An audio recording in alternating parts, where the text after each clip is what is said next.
everyone, and welcome to the second Humans of CSU show this semester. I'm Mattison Brumagim. And I'm Aspen Flores. Tonight we'll have a brand new topic of the month for you, just in time for the end of October. That's right, and you'll hear what students on the plaza have to say about their craziest experiences on campus. And to wrap things up, we'll have the story of a PhD student who recently defended her thesis and guests from the CSU Special Olympics Team to tell us about the ways to get involved with the community. All that and more right here at CTV.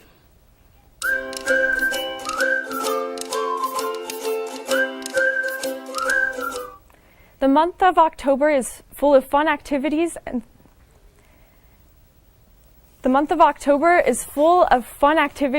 celebrations, from Halloween to homecoming and so much more. However, October 1st also marks the beginning of LGBTQ History Month, which celebrates the achievements of the community. As part of these festivities, National Coming Out Day happened on October 11th and is meant to celebrate people coming out of the closet. In honor of this, I talked to an LGBTQ artist on campus who's making their story stand out.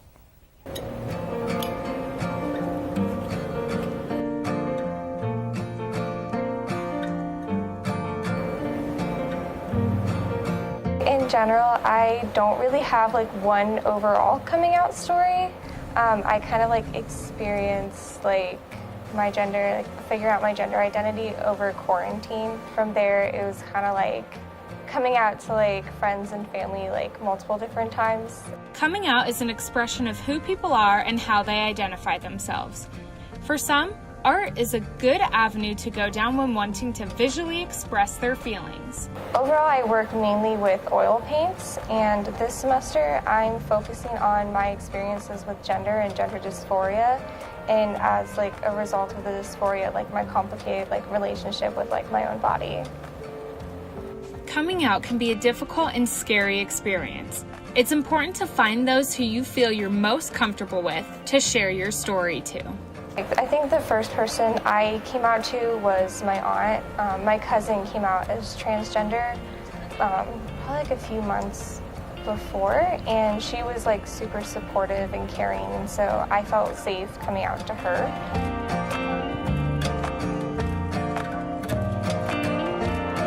There's been some bad experiences too, in which people that you would have hoped to be more supportive just don't show you that support. But the people, my close friends and family, definitely outweigh the bad experiences. When reflecting on their childhood, Orion says it's important to remember a few things. To embrace change and not be afraid of it. I know when I was a kid, I definitely felt this pressure to be in the gender roles of assigned female at birth, and feel that's what I had to do through my life. And then when I would experience anything that felt off from that, when I felt really uncomfortable in my body, I was afraid to embrace that sort of change out of fear of people not accepting me for it. It's important to embrace and accept that change within myself.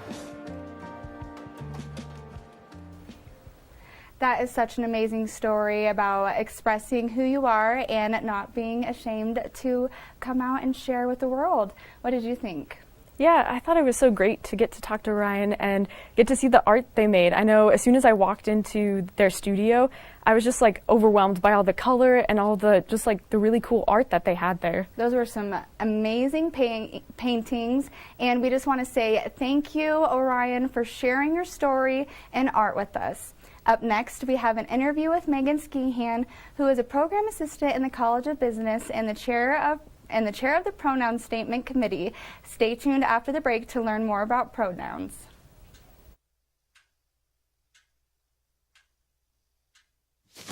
Awkward. Do I look familiar? I should. You might remember me from here. Here.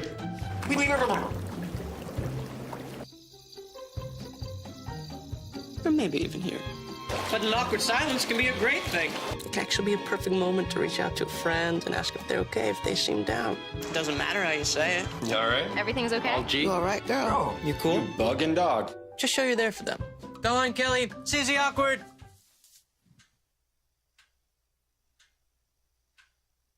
Hey, You haven't really been yourself lately. Are you okay?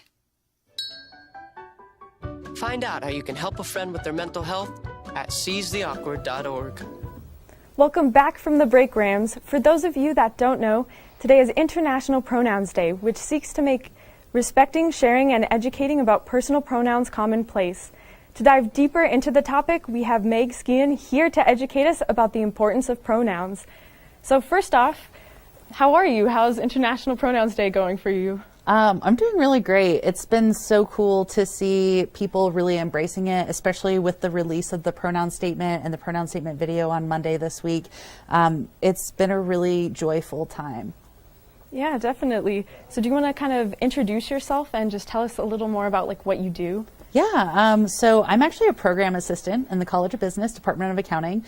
So everything that I do for the pronoun statement is totally service. But for me, it's deeply personal. I use they, them pronouns. I identify as genderqueer, trans, masculine.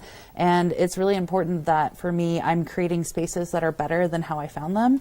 And I think a lot about how our students are deeply negatively impacted by being misgendered, not respected as they navigate their journeys. And I want to make this place better for them. Yeah, especially since like pronouns are deeply personal and important things. Do you want to explain a little more about kind of their importance and kind of your work with that? Yeah, absolutely. So with pronouns, pronouns are actually not connected to gender identity at all. So pronouns are actually about gender expression. So for a lot of us, we might be kind of using pronouns as a way to say, hey, this is how I feel about myself. And I can guarantee you that I know more about myself than you ever will because I've literally lived in this body for 34 plus years. But I just think that with pronouns, it's a space for us to explore ourselves outside of the binary that has been placed upon us in society. And how can we really embrace ourselves and embrace other people and make people feel more like themselves? Definitely. And since experiences are so important and special to a people, I know you participated in the Visible Voices panel through the Pride Resource Center. What's that like and kind of what did you get to do with that?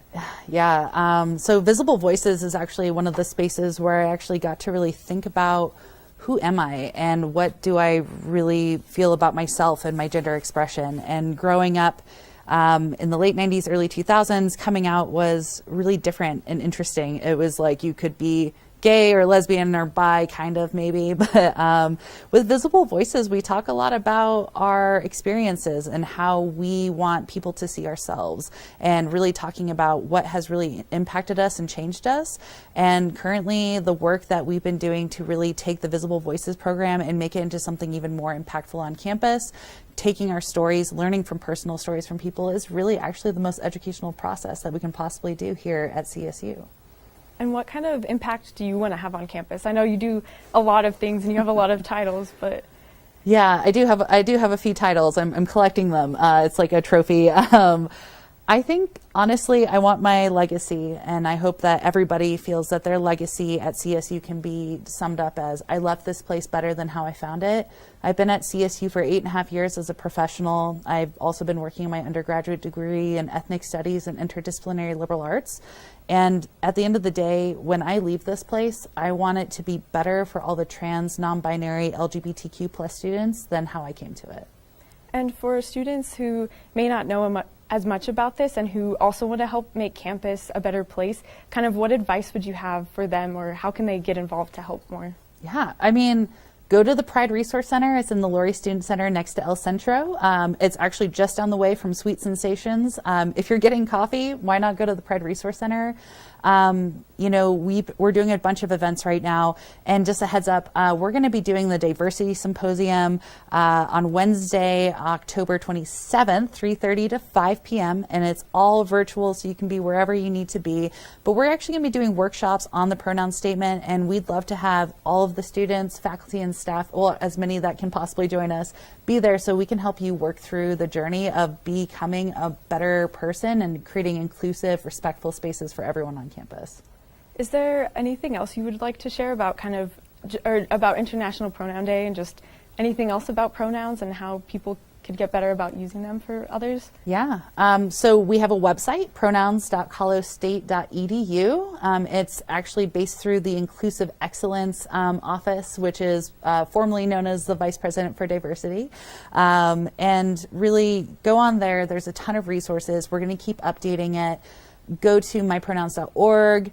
And practice people's pronouns. So I use they, them pronouns. And so if you mess up, like, that's okay. But like later, then practice it privately when you're in the bathroom talking into the mirror. Like, we just really want to create spaces where people can feel like they are themselves and they're seen as their whole selves here at CSU. Yeah, definitely. Practice definitely makes perfect, even though that is kind of a cheesy saying. Yeah, it's true though, so. Well, thank you so much for joining us, Meg, and teaching us more about pronouns and the work you do.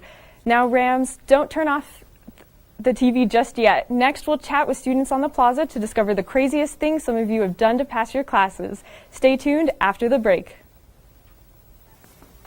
So there you are. You crushed it. Shuffling through a stack of resumes and you come to mine. This is it. First impression. My way in. But, here's the thing. Can my resume show you how I truly stand out? Can one piece of paper really tell you my whole story? Like that I was studying, going to night school while working 2 jobs just to help my parents pay for groceries. Or how anytime there was an opportunity, I was the first one to step up. Because I wasn't gonna let my life, my circumstances dictate who I was gonna become. And all of that determination, the commitment, the drive, that's me. And that's something you just can't put on paper. Look beyond the resume and discover new ways to develop great talent like me. How's it going, Rams? We're back with another round of Who Are You at CSU.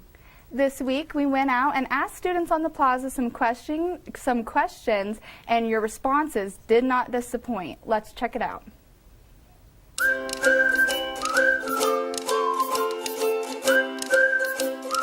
Hey Rams, we are out here on the plaza and I'm going to be asking, what is the craziest thing you have done to pass a class? Ooh, that's tough. I don't know if my teachers are going to see this, so I'll probably keep that disclosed. You want me to really think about it? Bribe a teacher. Probably pulled an all-nighter, just woke up at 6 a.m. the first day and then had the exam at like 8 a.m. the next day and just did that. Did you pass the class? I did. So that was good. Yeah, no, I think I got like a B+ and I was like, solid. How much did you bribe? $300. Get answers for a final. Pulled an all-nighter and spent 40 to 50 hours on a final project. Did you pass the class? I did. You paid $300 to get a C? Yeah. I mean, I would do anything to pass a class, so I've lied, I've cheated, I've done just about anything. So if there's something in the book to do, I've done it probably. Copied them down, wrote them on my arm, and just had all the answers. I played a white noise box fan sound in the background when I was taking an online test so they didn't hear me flipping my note pages. That's pretty smart. Yeah. Did you pass the class? I did. I once hollowed out an eraser in high school and filled it up with notes so I could look at it in an exam. Can you share how you got those answers? Yeah, they were leaked online. I wish it had been like the other time where we distracted him and went to the computer and changed the grades ourselves. Some of the answers were on Quizlet, and then I got some of the answers from an actual leaked website. Freshman year, I think my first 3 years, I did every single paper the night before, and I just lived on energy drinks. Honesty's the best policy. So. Wow, Rams, those were some very interesting answers. But now I'm curious, what is the craziest thing you've experienced while attending CSU? I've seen someone climb up the university honors dining hall balcony to get up onto the roof and then have CSU security try to get them down. And then they got in super big trouble, and that's probably the weirdest thing that I've seen. One of the weirder things that I've seen. It's a hard one. There's been plenty of weird things. Probably the people that come here preaching, you see crowds of people with crazy signs and things, and you just get to see really weird conversations happening between people on campus, and I don't know, it's kind of weird. I remember my freshman year when COVID was a thing, kids would feed squirrels a lot, and the squirrels would like come up to you, and kids would, you know, like try and like herd them to themselves and like pet them. That was pretty bizarre. You know, not much happened last year, so you know. I'd say when all those different preachers were on campus and everybody was yelling at them and throwing apples at them and stuff. I gotta say that was the craziest thing. There's this guy that got arrested because he was throwing oranges around. Weirdest experience was probably this girl in the building behind us over here. She, don't want to name any names, but she's talking about the military and how bad it was. So yeah, that's probably the weirdest thing that's happened to me here. Probably just the sheer amount of places that you can put bird scooters. Just seeing them like hanging from trees or strollers hanging from trees. I guess that's more accurate. Just things hanging from trees? Yeah, that's kind of it. I don't know if I've seen anything weird. I've just seen, like he said, people falling and hurting themselves. Maybe drunk people on like a Friday or Saturday night. And there's probably really weird things I've seen and they're just not sticking to my memory. But yo, the squirrels are dope. The squirrels are dope. They'll just be everywhere. They'll eat anything and they let me pet them. Well, Mattison, we heard all those great responses, but you know, I'm really curious to hear, how would you answer those questions? Honestly, the craziest thing I've seen on campus is yesterday I saw a biker almost get plowed over by a truck, and I've never seen that before. He's okay, so that's all good, but that's kind of crazy to see on campus. What about you? I feel like I have to think, but one of the craziest things I think I've seen is freshman year when we had a snow day, and I just remember opening the curtain and looking outside, and all of a sudden there was someone skiing down the street, and I just didn't expect to see that. Yeah, I'm excited. I just transferred here this semester, so this is my first semester here, so I'm sure there are plenty of crazy, weird things to keep on coming. What about you? Have you done any crazy things to pass a class or an exam or anything? I think I'd have to agree with, I know someone had said it, like pulling all-nighters is a pretty crazy thing to do. I remember in high school it kind of used to be cool, like, oh, I stayed up all night working on this, but now it's never worth it to stay up all night to work on homework. Right, I do that anyway. Well, it looks like it's time for another break, but don't go away yet. We'll have CSU Special Olympics President Keaton Bentley and athlete Connor Billington to tell us about their experiences and a special volunteering opportunity. I am what hunger looks like in America. I am an 8-year-old girl who's not excited for the last day of school. Because this may be the last time I'll have lunch. Till September. I am a single father of 2 who works 3 part-time jobs. And that's still not enough to put food on the table. I am a 16-year-old boy who just got my first job. To help feed my little sisters. I was created by artificial intelligence from faces of the 1 in 8 Americans who struggle with hunger. People you pass by every day but never knew they were hungry.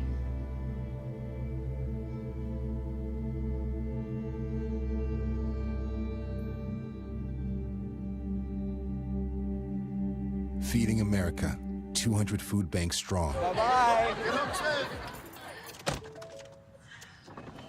Hi!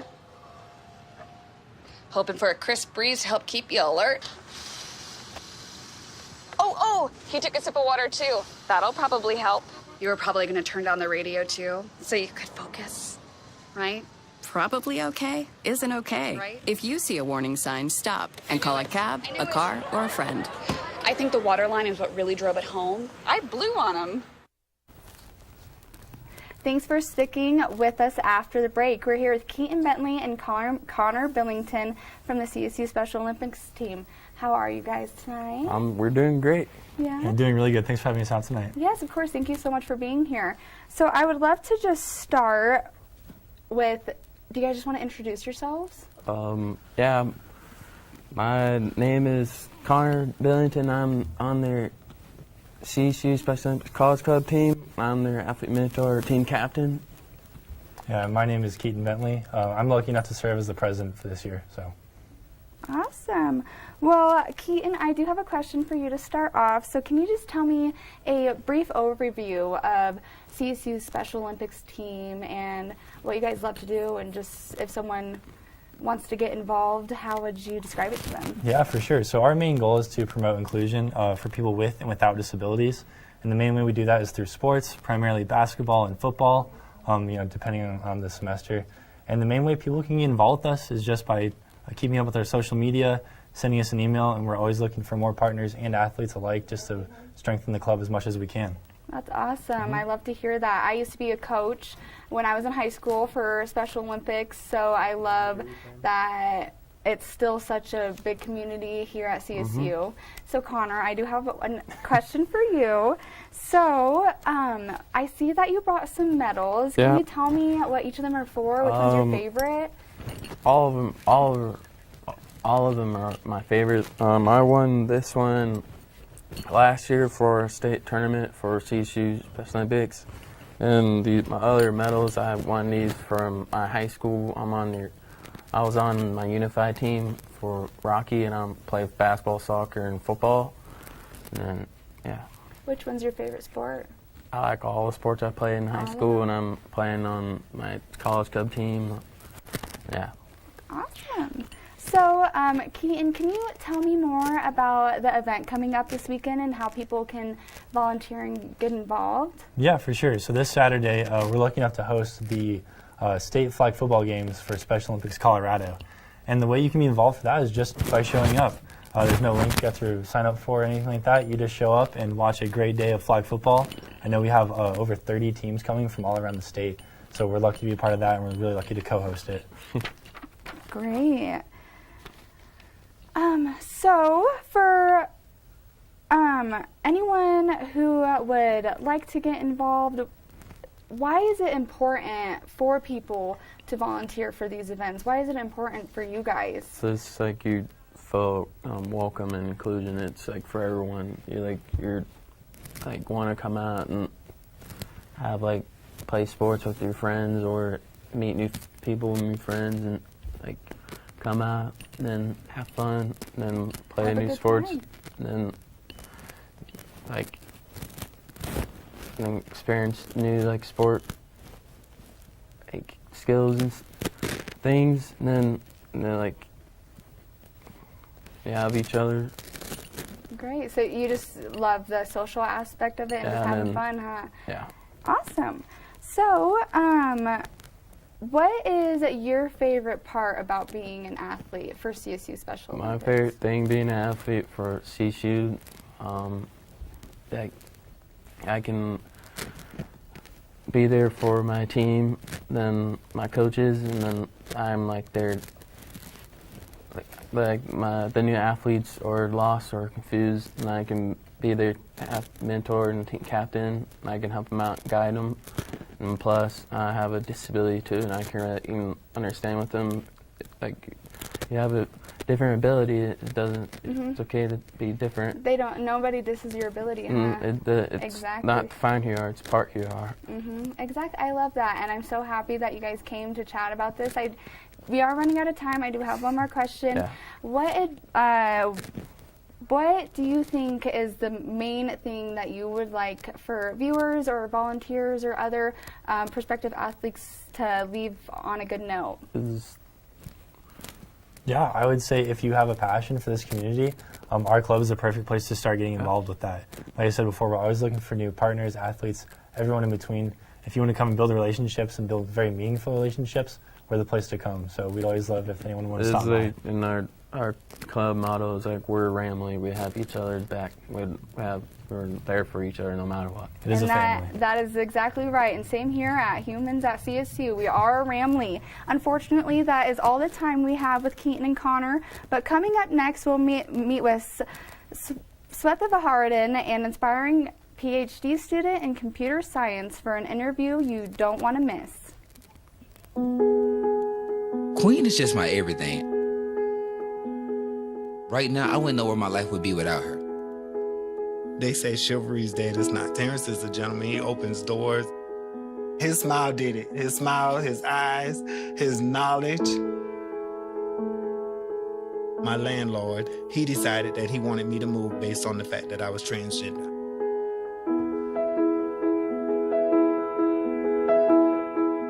It takes me to a place of no hope It takes me to a place of loneliness. It saddens me. When you discriminate against somebody in housing, where do these people go?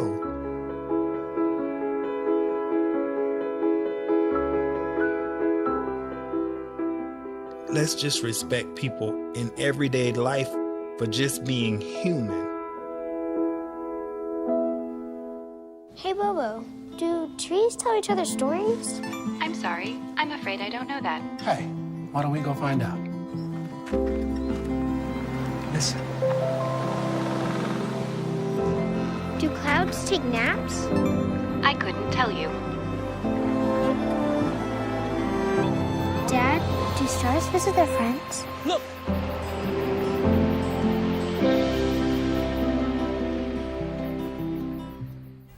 Well, Rams, we made it into the final part of the show, and we've got Sweta, who is an international student from India, with us tonight. She's here to tell us about her journey as a PhD student in computer science. I know you just defended your PhD on Monday. How did it go? It was good, but it was a hybrid, so we did both face-to-face and online. So there was a confusion about which one to go about because most of the participants were online and the internet was slow, so there was some kind of slow start, but then it was easy moving forward. Yes, I passed. So you got your PhD. Great. Well, how does it feel to be done and completed with your PhD?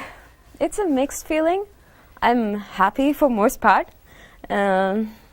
It feels so different because you wait for this moment where you want to finish it, but when the moment comes, it's just like one few moments like, hey, I'm a doctor, and then it goes high and low, high and low. It's a mixed feeling, and the whole journey is something that is unique, and I wish all PhD students to persevere until they complete. It's worth it. The degree is worth the journey. Yeah, well, congratulations. That is so exciting, and that is a huge achievement. Going off of what you were just saying about the journey being so unique and being full of ups and downs, I do want to know, what is one of the biggest struggles that you had throughout this long journey? My PhD was fairly good, except for the pandemic. So as a PhD student, we work alone. We do our research by ourselves, come up with new ideas and things by ourselves. So working from home was not an ideal situation. We do need some kind of interaction, looking at people around and on campus and interaction. Since that interaction was cut off, it was hard on mental health. Apart from that, my PhD was a good journey, but then I had a really tough journey on my master's. So I did master's for 4 years at CSU. So it was difficult being an international student, studying in the United States, where everything is totally different from the place where I come from. So to understand all those things, and also it's strange that at CSU, the gender disparity is huge. There's very few female pursuing higher education, and also in STEM in general. And people are surprised when I say that, hey, I'm a STEM student. And they are even surprised when I say that I'm a PhD student. Whereas back home in India, it is not that big of a deal. I have many female friends who do STEM. So having that kind of isolation and not being able to overcome this unconscious biases which people have was a difficult part. To me, the education seemed, even though it seemed to be easy, but because of this isolation and not being able to relate with people, it was a struggle to overcome. Sure, yeah, definitely. Yeah. Well, you should be very proud of yourself, and I'm excited for you, and congratulations. Unfortunately, that is all the time we have. I would love to keep going and hear more about your story. And it looks like we're out of time tonight, but don't worry, because we will be back next month for our final Humans of CSU show this semester. And don't miss tomorrow night's news broadcast right here at CTV. Good night.